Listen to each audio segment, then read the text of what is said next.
Uou, bom dia galera do sétimo ano, chegamos aí na semana 3 do PET 6, esse é o vídeo de explicação do texto, do conteúdo. Eu sou o seu professor Rafael, professor de Geografia, e antes de mais nada, ajude o canal a crescer e deixe o seu like aí, beleza?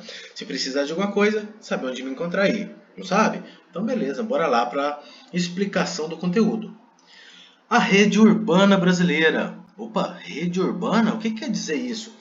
Já vou adiantar para vocês. Está querendo dizer que a rede urbana, as cidades estão interligadas. Mas você já parou para pensar de que maneira? Bora lá. No Brasil existem 5.570 cidades de diferentes tamanhos. Galera, no Brasil tem 5.570 municípios dos mais diferentes tamanhos, tá? Que estão espalhados pelo território nacional e fazem parte de uma ampla rede urbana, que é um conjunto de cidades que estão interligadas umas às outras por meio de duas coisas, que é um sistema de transportes e um sistema de comunicação. O sistema de transporte são as rodovias, aeroportos, portos, ferrovias e hidrovias. Por mais estranho que pareça, né, existe sim meio de transporte de pessoas, de mercadorias, uma série de coisas através dos nossos rios e mares, tudo bem? Continuando. E de comunicação, como eu já havia falado, através da telefonia, da internet, nossa, como a internet é importante hoje em dia, né? Da televisão e do rádio, tá? Então, nesse aspecto, algumas coisas vão ganhando importância e outros vão perdendo um pouquinho. A internet cada vez mais vem crescendo e ganhando importância, e a rádio, né, ela vem, se a gente for comparar com o passado, ela tem, claro, sua grande importância hoje em dia ainda, ela ainda é muito importante, principalmente em determinados aspectos, mas ela vem tendo uma certa queda aí.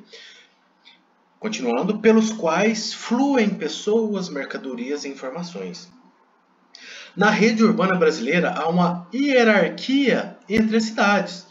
Mas o que é hierarquia, professor? Eu não estou sabendo o que é hierarquia. Hierarquia é quem manda mais. E aí, na sua casa tem alguém que manda mais? Parou para pensar? Hierarquia é quando você pensa, por exemplo, no exército, e aí você vê que ali tem um coronel, abaixo dele, ali tem um major, abaixo dele tem várias outras patentes ali, tem o subtenente, né? E ali vai baixando cada vez mais. Então, com cada patente, alguém vai mandar mais e alguém vai mandar menos. E isso existe entre as cidades, tá? Normalmente, quanto maior a cidade, maior a quantidade de pessoas, quanto mais a cidade produz mercadorias, mais importante é a sua cidade. E aí, você mora numa cidade pequena, média ou grande? Qual será a sua hierarquia, a hierarquia da sua cidade, tá? Você já parou para pensar, né? Então, assim, por mais que às vezes você mora numa cidade que não seja tão grande, ela seja média, por exemplo, a sua cidade acaba exercendo uma certa influência em cidades menores, próximas a você também, tá? Mas também tem uma influência de uma cidade maior, próxima à sua. O que quer dizer isso? Na sua cidade tem tudo que você gostaria que tivesse? Na sua cidade, por exemplo, tem um cinema, tem um shopping, né? Tem um parque onde tem uma corrida de kart ali, que você possa andar de kart, tem circo, tem várias outras coisas, ou não tem isso tudo? Você encontra tudo enquanto é tipo de roupa que você gostaria na sua cidade, ou os especialistas em medicina que você precisa, né? Então, existem vários aspectos que muitas vezes a gente só encontra em cidade grande. Tá? E por isso a hierarquia, né? A influência que ela exerce sobre outras cidades. Nós temos aqui duas fotografias, tá? De duas cidades diferentes. Olha que legal, essa primeira, a fotografia 1 é a Serra da Saudade, município aqui de Minas Gerais. É o município menos populoso do Brasil, galera. Tem 786 habitantes só, 786 em 2018, tá? Tem apenas 2 escolas e oferece aí transporte gratuito para o ensino médio, porque só tem até o fundamental nessa cidade, tudo bem? E a outra fotografia é Bom Despacho em Minas Gerais, tudo bem? Beleza, vamos ver o que mais está falando. Hierarquia urbana. O significado e a importância que as cidades assumem na rede urbana definem a hierarquia urbana. As metrópoles são as principais cidades dessa hierarquia, são as principais, as patentes mais altas das cidades, né? Em razão da população e da importância econômica. A influência das metrópoles estende-se por várias áreas, concentrando infraestrutura e serviços que muitas vezes não são encontrados nas demais cidades, que foi o que eu expliquei agora mesmo para vocês, como complexos hospitalares, centros de pesquisa científicos, universidades, né, que muitas vezes as pessoas acabam mudando de cidade pequena e média para cidades grandes em busca de universidade, né, para poder estudar, aeroportos internacionais, até mesmo nacionais, né? Na nossa cidade aí tem aeroporto, você tem que ir para outra cidade para viajar de avião, né? Instituições financeiras, comércios especializados e grandes eventos culturais. No passado, quando um morador de uma pequena cidade precisava adquirir determinado produto ou consultar um médico especializado, era necessário se deslocar para uma cidade maior.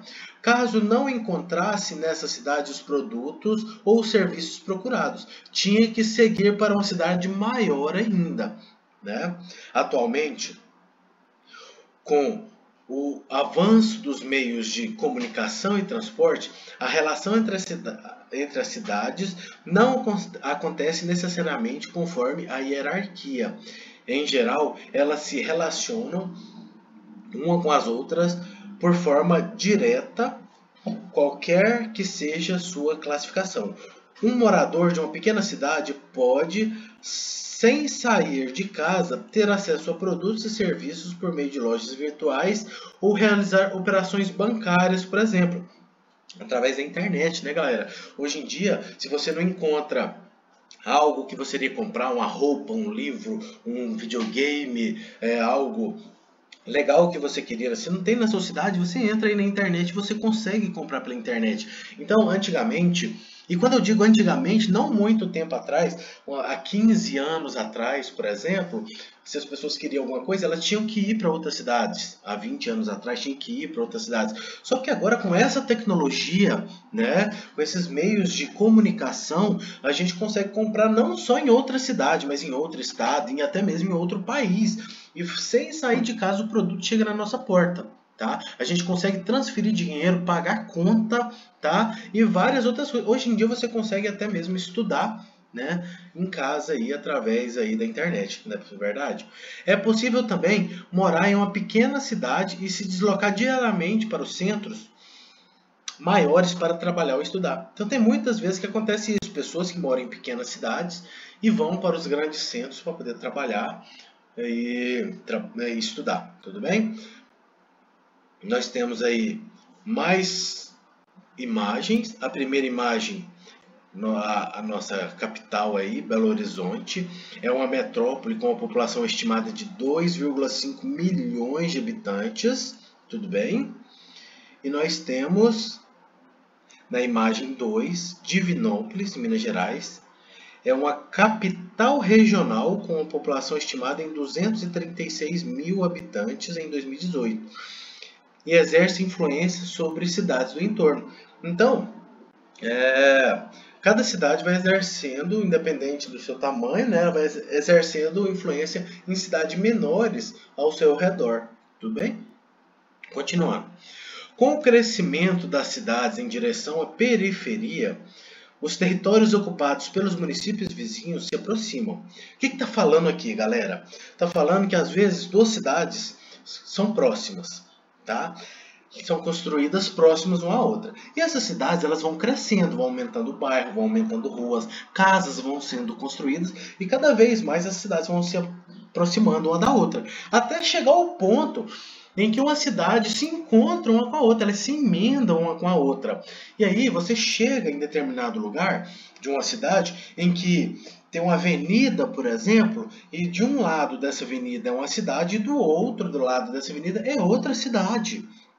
Tá bom? Então, isso aí tem um nome, né? Quando essas cidades se emendam, ela recebe um nome. Recebe o nome de conurbação. Parece aí até uma palavra feia aí, né? Mas não é não. Conurbação é quando duas ou mais cidades se encontram. Normalmente isso acontece nos grandes centros, principalmente nas capitais. Tudo bem? Com o processo de conurbação, passa a haver a necessidade de se pensar em políticas e leis que incluam os municípios próximos, isto é, que justifica a criação de regiões metropolitanas. Então nós temos a metrópole no caso Belo Horizonte, e quando se fala de regiões metropolitanas, é aquelas cidades ali em voltas, bem próximas, que influenciam na cidade também, tá? Então é o caso aí de Belo Horizonte e Contagem, tá? Como está mostrando aqui na imagem, cidades que cresceram muito, emendaram e agora sofrem um processo aí de conurbação, tudo bem?